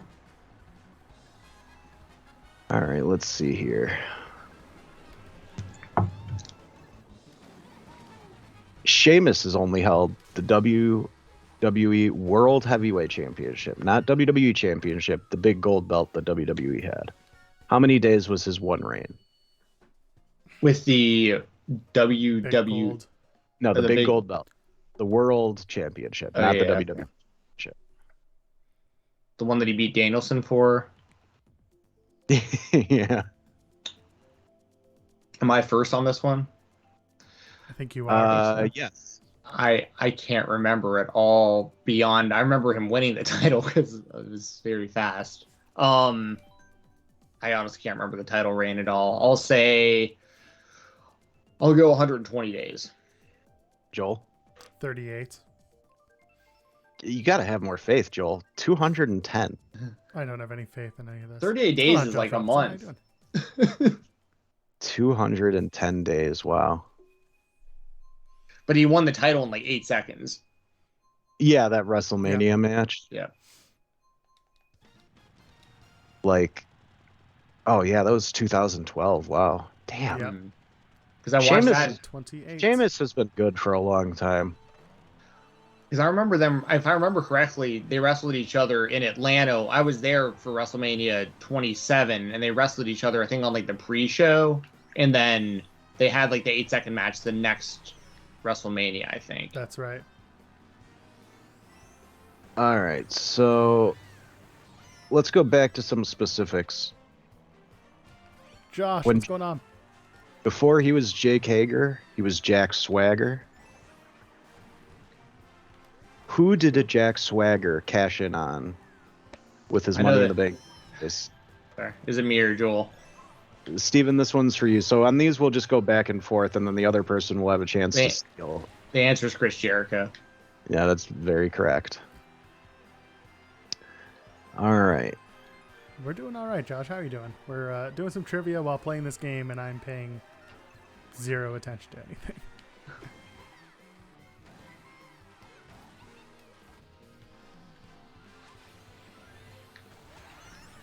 Suck it, Peach. All right, so. Oh, yeah, the most fun time, let me tell you.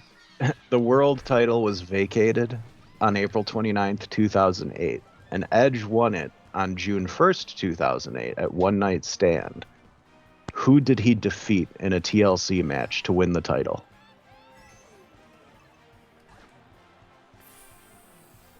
Dude, I barely remember what I did this morning.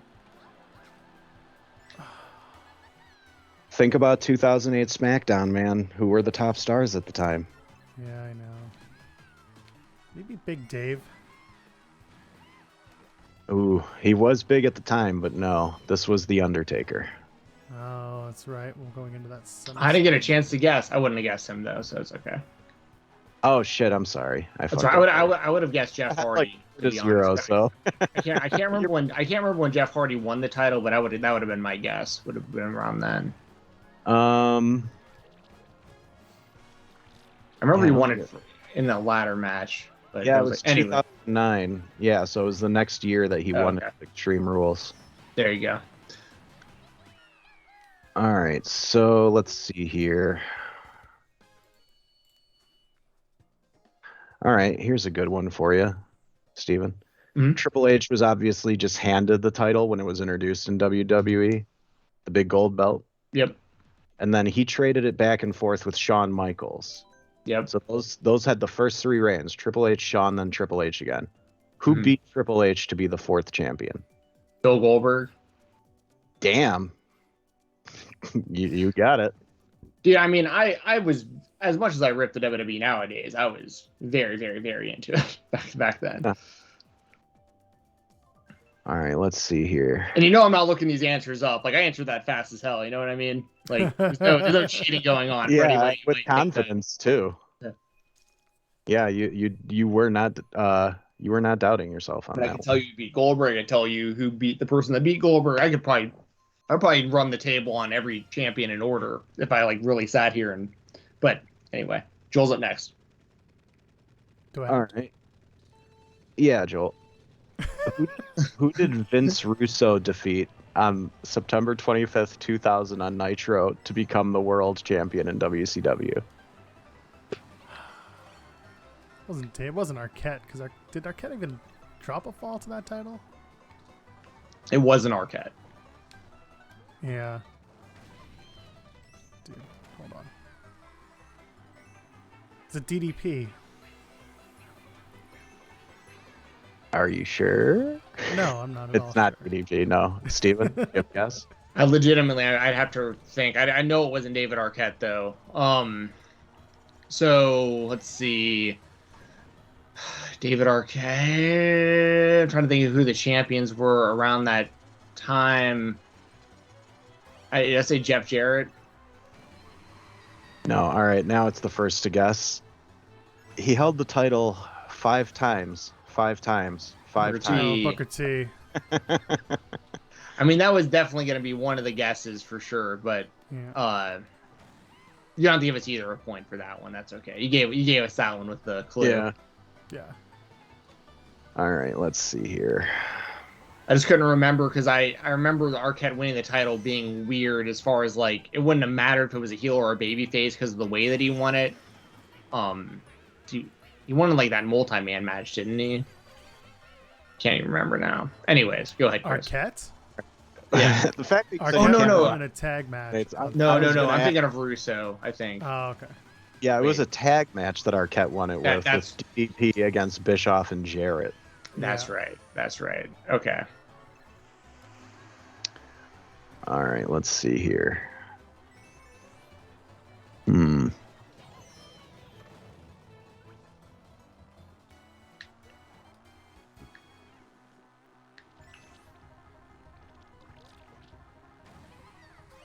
Sorry, 1 second.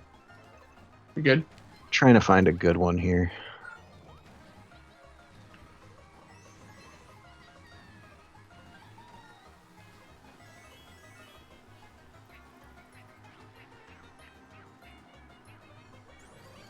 All right, here's one. I have a feeling neither of you are going to get this, but I'm going to ask it anyway. Yep. Randy Savage won the WCW title at World War III in 1995. Who did he last eliminate in the match to win the title? Oh man, was it oh man, I'm between two people. Was it the Giant? Nope. Okay. Joel? Was it Sergeant Buddy Lee Parker? No, it definitely wasn't him. You're not even trying anymore. Was it Kevin Nash?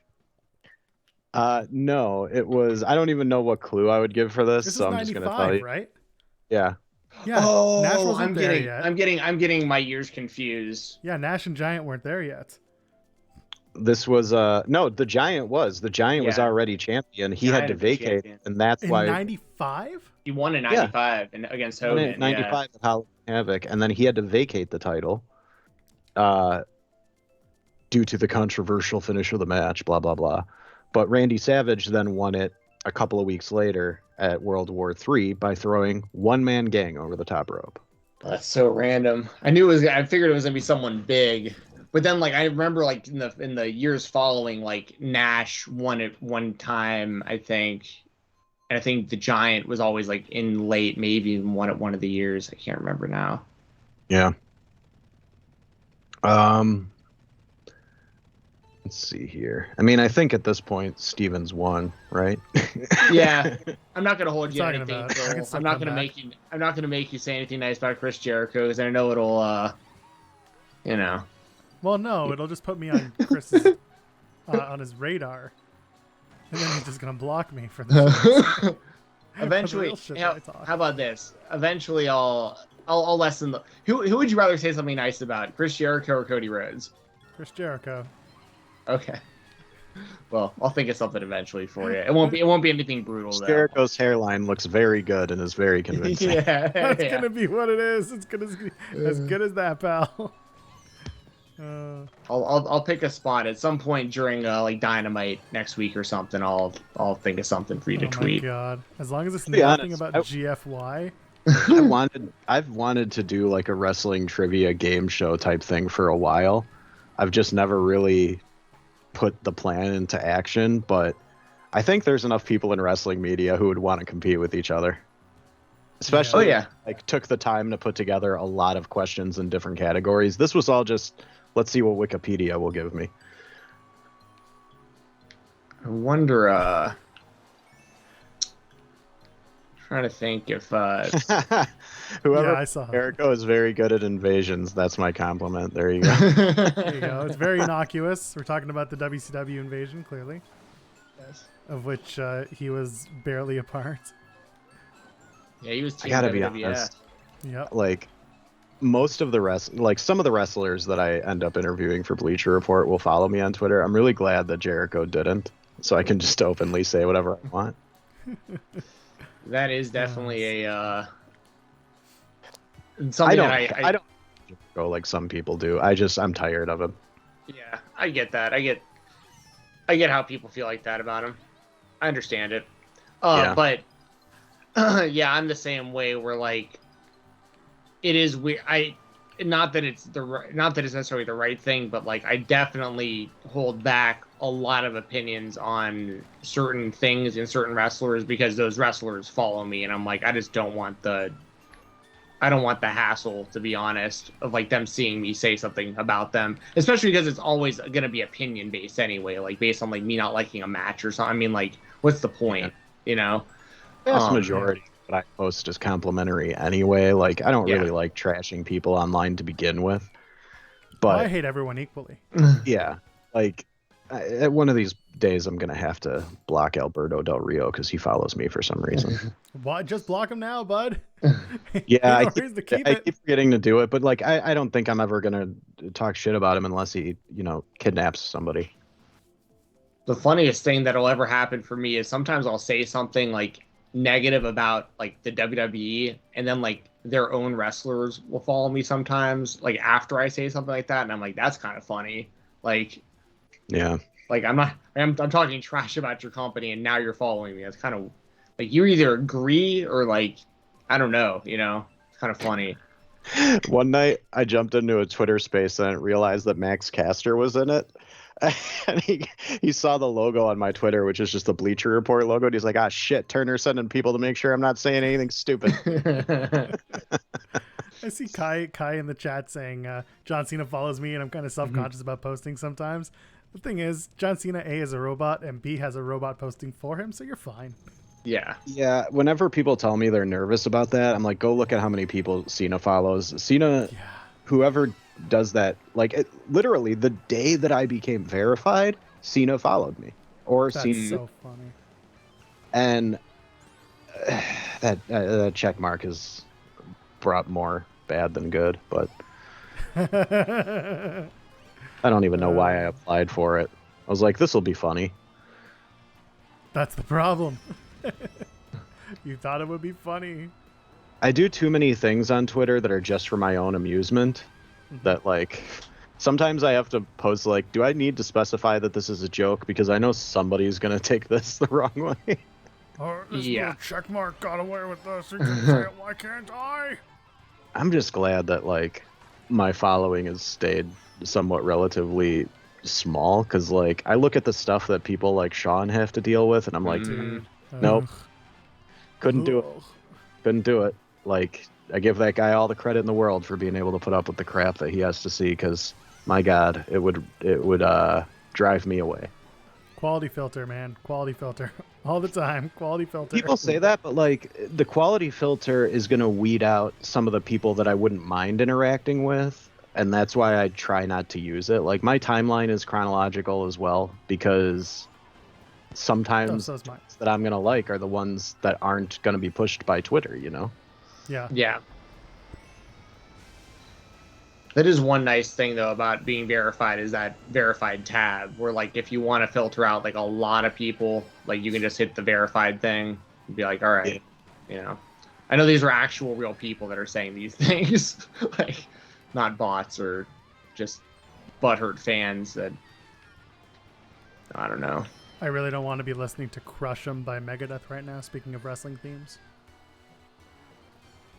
Whose wrestling theme was that? Goldberg in the Universal Soldier days. Oh, God. See, ask me about dumb wrestling themes. I got you all fucking day. See, that'd be a fun one to do if you did something where you just, like, played a couple seconds of a theme song and then we guessed it. Yeah, I'll tell you in a second. Man. Oh, man. Speaking Talking about Offspring doing theme songs? Come on, they got ECW for what's his face, for Raven. Come out and play. The other idea I had for a show that I want to do is just, like, watch-alongs for any movie featuring a pro wrestler in any capacity. Like, I don't care if it's Universal Soldier or Major Pain with Bam Bam Bigelow. Like, any movie with a pro wrestler would be on the table. Are you familiar with the lower days of the Distraction podcast? I remember when they used to do stuff like that. they did, like, Three Ninjas High Noon at Mega Mountain because Hulk Hogan was in it. Nice. Yeah. They drove themselves fucking crazy. Suburban Commando. Like, let's go. Mr. Nanny. But there's so many, like, if you look at the filmographies for some of these guys, like, a lot of people don't realize that the dude who played Sabretooth in the original X-Men movies is Tyler Mane, a former pro wrestler. So, like, there's a lot of movies that feature pro wrestlers that a lot of people might not even be familiar with. Like, so many people don't know that it's Kevin Nash in the Super Shredder outfit at the end of Teenage Mutant Ninja Turtles. Yeah. They need somebody strong enough to wear a 300-pound metal cape.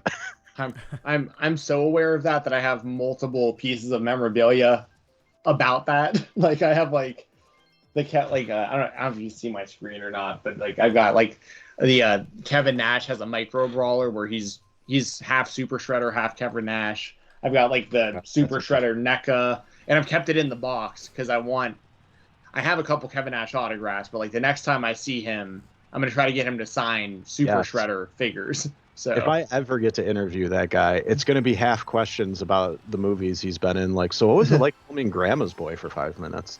Yeah, dude. Yeah, I actually just tweeted about that movie earlier today a little bit, but That's one of my favorite movies like ever. I love Grandma's Boy. Did you guys watch that season of Tough Enough with? Was it the last one? Yeah, it was the last one with Sonia when she was still known as Daria, her real name. I watched it on and off.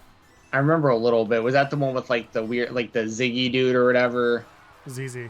ZZ. Yes. Yeah. I interviewed a bunch of those people like right after they got eliminated because a lot of them just started following me on Twitter when I was tweeting about the show. Mm-hmm. And I got to interview one of the dudes, Alex Freaky, who, if you guys remember, he was one of the first couple eliminated in the first few weeks, but he was like the most jacked dude on the show. He was huge. And when I was talking to him, he's like, yeah, I've done a little acting. Keanu Reeves kills me in John Wick, so that was fun. Like, people just pop up and stuff all over the place. It's hilarious. But yeah, if you go watch the first John Wick movie, like towards the end when he's kind of invading the warehouse to get to the one dude, Alex Freaky from Tough Enough is the big bald dude who's escorting the guy down the stairs and then just immediately gets shot in the head by John Wick before he shoots the bad guy.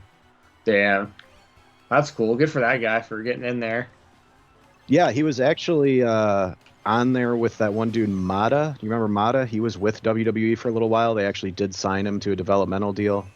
Okay. I can't remember. How long ago was that? It was like right after that show, like before NXT was really even catching on. Mata, I think, made a few appearances. He was, I think he was Egyptian, so he like on the show he started using like pharaoh stuff. But he had like blonde hair, which stood out from his dark skin. Interesting. He was a cool dude to interview, actually. He was Jason Momoa's trainer before his first like DC movie. He was like good friends with him and was training him to get him ready. Oh, cool. Nice. Yeah. These people have interesting backstories. Wasn't a guy who shall not be named a part of that season too? That was like on NXT. Yeah. Okay. Yes. That's I was trying to remember like that season. Yeah. That was that. Yeah. Former MCW superstar. I honestly don't know who you guys are talking about. A certain dream. He had a dream. Oh yes. His initials are PC. Yes. Yes. Yeah. It does stand for Performance Let's make Center. this the last one. Yeah. Last This will be match. the last race. Cool. Because like I love eat Tough. some dinner. Same. My brother just got here too, which is like perfect timing. Good stuff. But I used to love Tough Enough back in the day. I just remember getting so disappointed when like all the like the people I wanted to win like would never win the show, and then but season 3 I was big on John Hennigan and Matt Capitelli, and like I thought Matt Capitelli was going to be like this massive star, and like I know that he passed away and he had cancer and all that stuff and it's terrible, but like those are like the two guys that I remember from that show being like super high on like over like the years. But I remember the second season in particular, just I almost gave up on it when they had like I can't remember who. I remember there was a guy, I think his name was Jake, and he was like this giant pro wrestler looking dude who was actually pretty good. And Kenny King might have been on that season. I know he's on one of the early seasons, but they wound up choosing like Jackie Gata and Shaniqua, and like they were terrible. Linda I was Miles, like, by the way. Linda, well, they called her Shaniqua on the show. I know. But it was like there was like multiple people on the show that were like way better than them, and then they both were like in and out of the company within months because they were just not good. Like, in fairness, Jackie did work to improve herself. She did, but everyone's always just gonna remember that one match where she like couldn't take the bulldog and everything. You know what I mean? Like, yeah, that was rough. Didn't she become more of like a comedy act anyway? With Jamie Noble? That was Melina. No. Charlie Haas and Jackie Gata had a thing. They were married. No, yeah, they were married in life. Was it not Melina? Who am I thinking of? Somebody else. No. Sorry, not Melina. Nydia. That's who I'm thinking of. Nydia. I just got the name wrong. Tough Yeah. Enough winner. Nydia and Nydia and Maven won season 1. Yeah. And then season 2 was Jackie Gata and Linda Miles. Season 3 was Hennigan and Morrison. And then season 4 was Daniel Puder, and The Miz was the runner-up. I remember all that. Yeah. You know what? Credit to Maven, dude. Like that was a tough spot for him to be in, and he made the most of it. And speaking of theme songs, banger theme song. Yeah, Maven's theme. Yeah, don't tell him that though. Why? He hates it. Really? Yeah, that's a Sean Ross Sapp story right there. Huh. Yeah, it makes no sense because like the most memorable thing about him, outside of him eliminating the Undertaker at the Royal Rumble, is the theme song. Yep. He was an IC champion, wasn't he? I don't think so. I don't think they are. Yeah, hardcore champion, but not yeah, IC. won the hardcore title. Maybe European, maybe. I don't think so though. No, I don't think he ever won any other title. Hmm. Why don't you go into your fancy book there, Doc? My fancy Wikipedia book. Is that what that was? Oh god.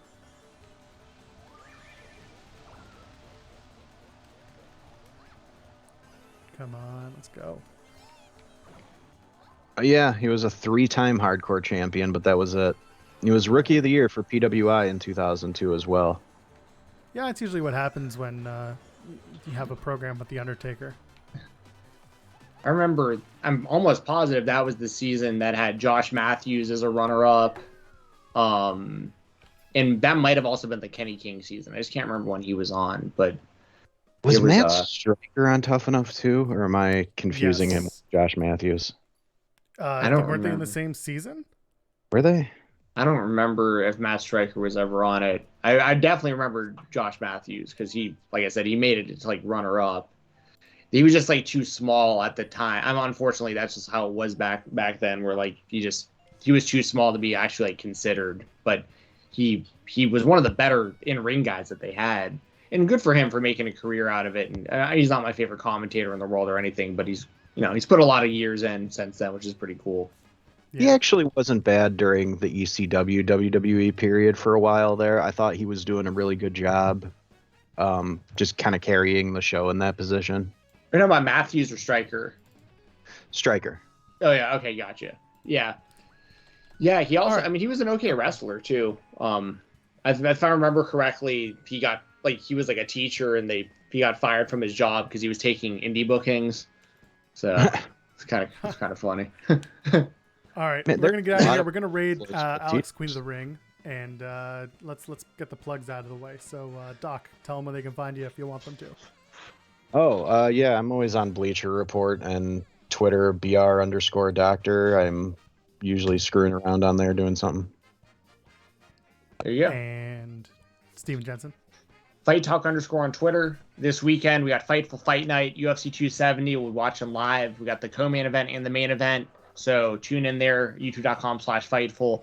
Also on the Fightful main channel, Sunday night, myself and Righteous Reg are going to be doing the post show for GCW Hammerstein. So if you want to come watch a review of that right after the show, that'll also be on the Fightful channel. And make sure to check out the Fightful Select Weekender podcast every Sunday, talking indie wrestling.